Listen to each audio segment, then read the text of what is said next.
नमस्कार, मैं हूं आपके साथ अनुष्का और आप देख रहे हैं एमपी फर्स्ट न्यूज।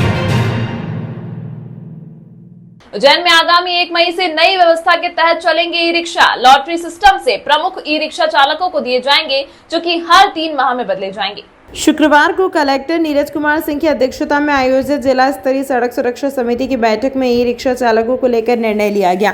बैठक में पुलिस अधीक्षक प्रदीप शर्मा, सीईओ जिला पंचायत मृणाल मीना, निगम आयुक्त आशीष पाठक, एडीएम अनुकूल जैन, सीडीओ यूडीए संदीप सोनी सहित समिति सदस्य उपस्थित रहे। उज्जैन शहर में सुगम और सुचारू ट्रैफिक व्यवस्था के लिए उज्जैन नगर के लगभग 5280 ई रिक्शा चालकों को 6 जोन आवंटित किए जाएंगे, जिसमें शहर के 20 प्रमुख मार्ग शामिल हैं, जिसमें ई रिक्शा चालक अपने वाहन चलाने के इच्छुक होंगे। इसके बाद लॉटरी सिस्टम के आधार पर उन्हें जोन अलॉट होंगे।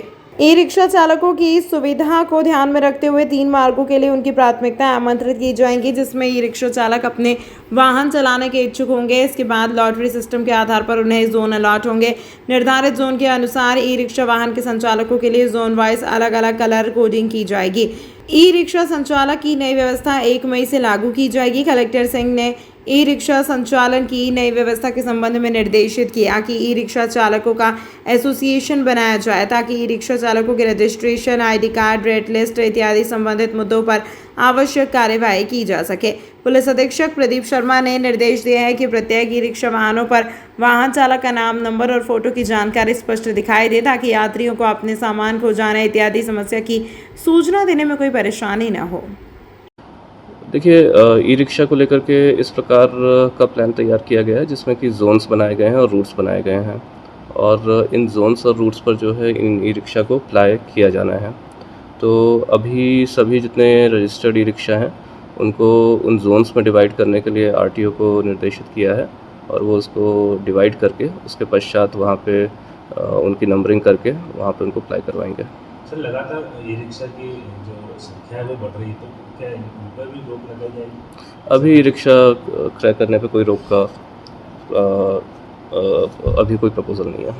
लोकसभा चुनाव की हलचल तेज हो चुकी है। लगातार उत्तर के विधायक अनिल जैन, कालूहेड़ा एवं कार्यकर्ताओं द्वारा वार्ड वार्ड जाकर जनसंपर्क किया जा रहा है। इस बार के लोकसभा चुनाव में प्रधानमंत्री नरेंद्र मोदी ने अब की बार 400 पार का लक्ष्य दिया है। इस लक्ष्य को सभी कार्यकर्ता मिलकर प्राण प्रण से पूरा करेंगे में लग चुके हैं। जनसंपर्क को संबोधित करते हुए उज्जैन उत्तर के विधायक अनिल जैन, कालूहेड़ा ने कहा कि यह चुनाव एक सुखी, समृद्धि और सुरक्षित भारत को गढ़ने का चुनाव है। आपके बच्चों का भविष्य कैसे उज्जवल होगा, इसकी गारंटी लेने का चुनाव है।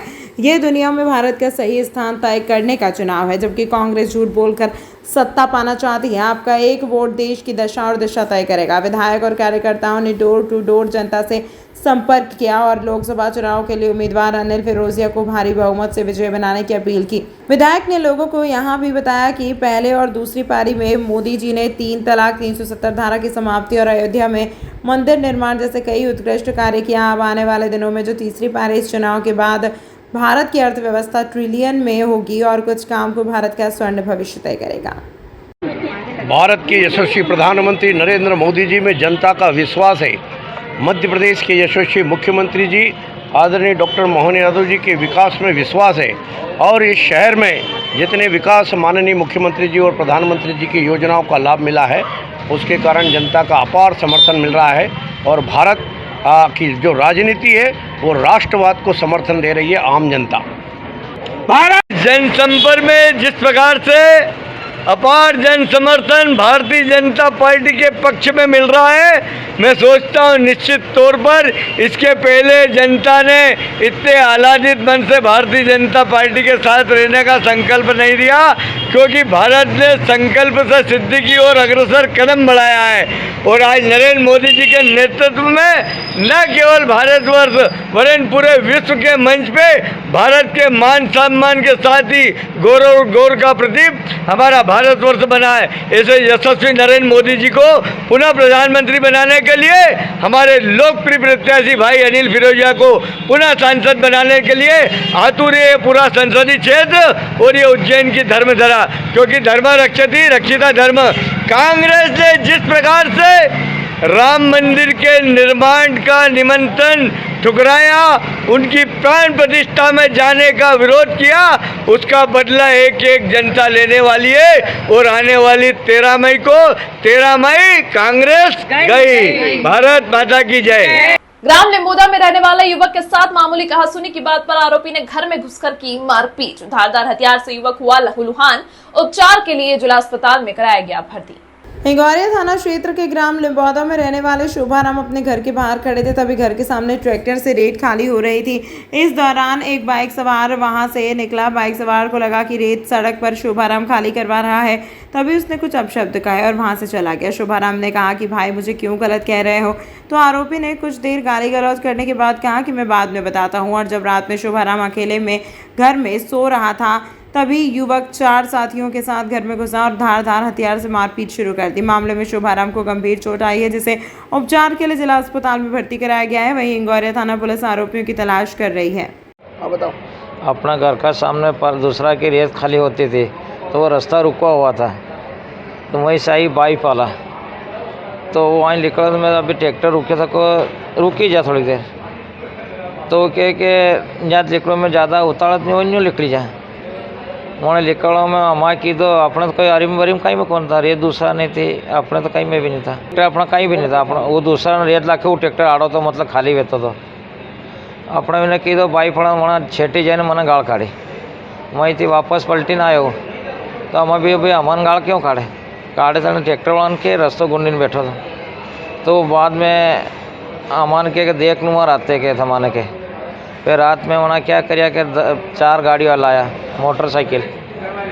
मोटरसाइकिल लेने। रात में छोरी तो जाती रहता ब्याह वाला घरे, मैं एकला था। माई ने आँखों करी तो हूँ ऐसो पलंग पे टाविल हमें सुतो तो हूँ उठ्यो तो उठता ही खेल में मार पे हमलो करता होना विनान करने सब कहीं अतरे बड़ो वो भी तो कहीं तरवाल वो क्या कहीं है। तो वहाँ 2 दीदी फिर नाठवा में थे हमारे छोचोरी भाई के लिम्बोदा, चिखले के पास लिम्बोदा। क्या नाम है आपका? शोभाराम। कहाँ पर रिपोर्ट लिखाई? हिंगोरिया। उज्जैन में भगवान महाकाल की भस्म आरती में शामिल होने के लिए भक्त 15 दिन नहीं बल्कि 3 महीने पहले बुकिंग करा सकते हैं। महाकाल मंदिर समिति इस व्यवस्था को मई के पहले हफ्ते से शुरू कर देगी। महाकाल मंदिर में देश भर से बड़ी संख्या में श्रद्धालु दर्शन करने के लिए आते हैं। ज्यादातर भक्त सुबह होने वाली भस्म आरती में शामिल होना चाहते हैं, लेकिन इसकी बुकिंग 15 दिन पहले ऑनलाइन या फिर 1 दिन पहले ऑफलाइन करवाना पड़ती है। ऑनलाइन बुकिंग करवाने वाले भक्तों के साथ समस्या आती है कि उनकी बुकिंग होने के बाद ही वो उज्जैन आने का प्लान तैयार कर पाते हैं। इसमें उन्हें समय कम मिलता है। अब श्रद्धालुओं की सुविधा के लिए उज्जैन कलेक्टर और महाकाल मंदिर प्रबंध समिति के अध्यक्ष नीरज सिंह ने भस्म आरती की ऑनलाइन प्रक्रिया में बदलाव का निर्णय लेते हुए इसे मई महीने से 3 महीने पहले खोलने का निर्णय लिया है। कलेक्टर नीरज सिंह ने बताया कि हम इस तरह डिजाइन कर रहे हैं कि एक आधार कार्ड एक बार उपयोग होगा, इसके बाद अगले 3 महीने तक उसे ऑनलाइन भस्म आरती की परमिशन नहीं मिल सकेगी। सॉफ्टवेयर खुद ही उसे पकड़कर आधार को एक्सेप्ट नहीं करेगा। लोग इसका गलत उपयोग कर बार बार बुकिंग न करें, इसके लिए ये व्यवस्था बना रहे हैं।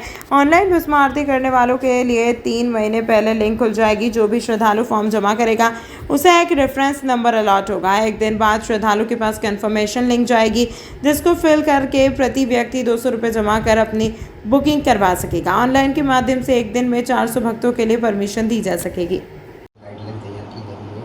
किस प्रकार श्रद्धालु को उससे लाभ होगा और किस प्रकार वो परमिशन बनवा सकते हैं?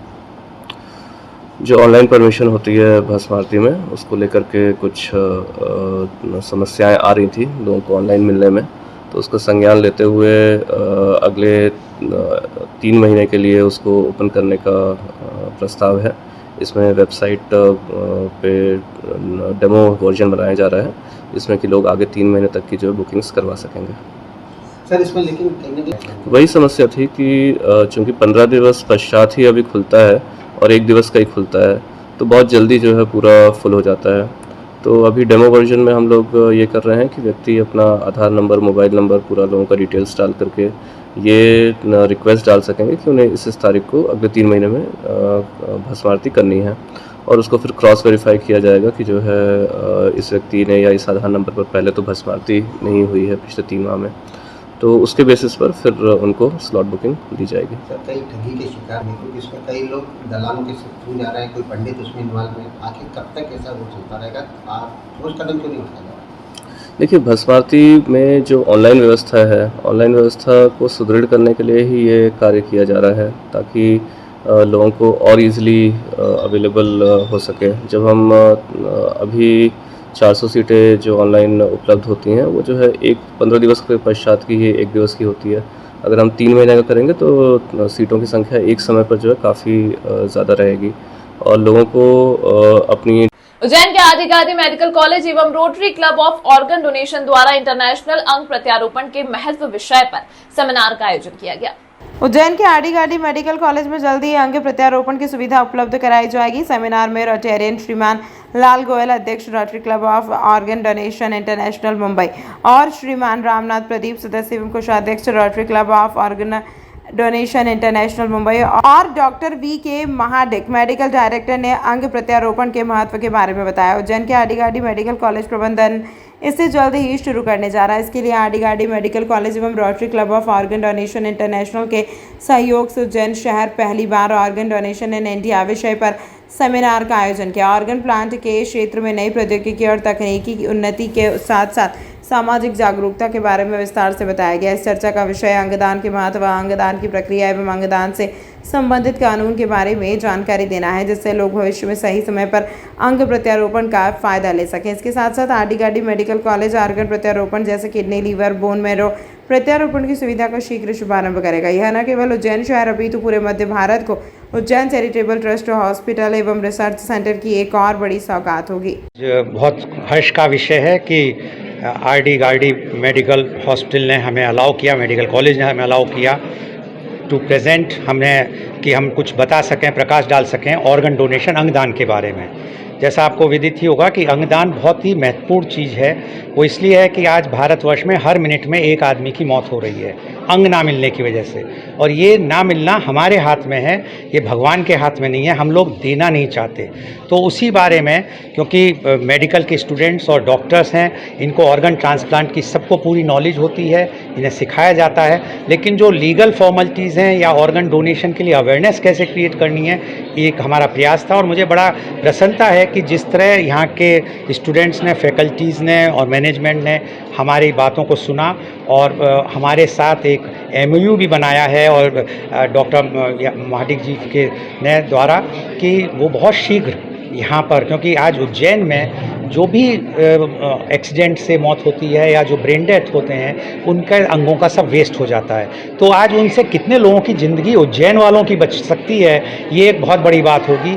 तो मैं सोचता हूँ कि आदिगादी मेडिकल कॉलेज के द्वारा ये बहुत एक ऐतिहासिक कदम है और इससे उज्जैन की, खासकर उज्जैन की, एक बहुत बड़ी सेवा होने जा रही है। और इसके लिए मैं बहुत बड़ा धन्यवाद और साधुवाद देना चाहूँगा डॉक्टर महाडिक और डीन साहब को और सारे मेडिकल कॉलेज के स्टूडेंट्स और फैकल्टीज़ को कि वो इसके काम में आगे आ रहे हैं। मेरा नाम लाल गोयल है, रोटेरियन लाल गोयल। मैं charter president, founder and charter president of rotary club of organ donation international हूँ और साथ में मैं चेयरमैन हूँ organ donation India foundation and ज्ञान का। आज ये सेमिनार था ऑर्गन डोनेशन के बारे में, जिसमें कि organ donation club rotary international से मिस्टर लाल ने जो है कैसे और क्या ऑर्गन डोनेशन होता है, क्यों करना चाहिए, उसके ऊपर क्या लीगल फॉर्मेलिटीज़ है, इसके ऊपर प्रकाश डाला। यहाँ आदिगादी मेडिकल कॉलेज में भी शीघ्र ही हम रीनल ट्रांसप्लांट और बोन मैरो ट्रांसप्लांट चालू करने जाने वाले हैं। अब आप डॉक्टर लाल से जानकारी ले सकते हैं कि उन्होंने इसके ऊपर क्या प्रकाश डाला। ग्राम राम बलौदा में खेत से कंडे उठाने के लिए गई महिला के साथ 2 आरोपियों ने की मारपीट। घायल महिला का जिला अस्पताल में उपचार जारी। पीड़ित ने बताया कि डायल 100 पर फोन लगाने के बावजूद भी पुलिस मौके पर नहीं पहुंची। उन्हेल थाना क्षेत्र के ग्राम राम बलौदा में खेत में कंडे उठाने की बात को लेकर एक महिला के साथ मारपीट का मामला सामने आया है। बताया जा रहा है कि जिस जमीन पर महिला कंडे उठाने के लिए गई, उस जमीन पर घटना के कुछ देर पहले तहसीलदार और पुलिस की मौजूदगी में नियुक्ति के बाद तार फेंसिंग की गई थी। महिला जिसके बाद अपने कंधे उठाने के लिए वहां गई तो वहां पर मौजूद भैरव सिंह को दशरथ सिंह नामक 2 युवक ने महिला पर जानलेवा हमला कर दिया। घटना में महिला को गंभीर चोट आई है, जिसे उपचार के लिए जिला अस्पताल में भर्ती कराया गया। परिजनों ने बताया कि सबसे पहले उन्होंने डायल 100 को सूचना दी, लेकिन घंटों बीत जाने के बावजूद भी डायल 100 मौके पर नहीं पहुंची। मजबूरन उन्हें एम्बुलेंस को फोन लगाकर पीड़ित को अस्पताल में भर्ती करना पड़ा। फिलहाल महिला का उपचार जारी है, लेकिन पुलिस ने अब तक इस मामले में कोई सुध नहीं ली। कल वो ऐसा हुआ था सर कि ज़मीन अपने वो आए थे तहसील एक मतलब पटवारी गिरधा सब आए थे कब्जा दिलाने का, तो उनको कब्जा भी दिला दिया। पुलिस भी थी 100 नंबर गाड़ी हाथ पे, जिसके बाद कब्जा दे के वो गाड़ी चली गई। खंभे भी गड़ गए थे। जिसके बाद में क्या हुआ, मम्मी वो कंडे पड़े थे छाने के, जो जेसीबी बंद हुई वो कंडे लेने चली गई। वो मकान पास में ही था, तो इनको वहाँ उठा के फेंक दिया।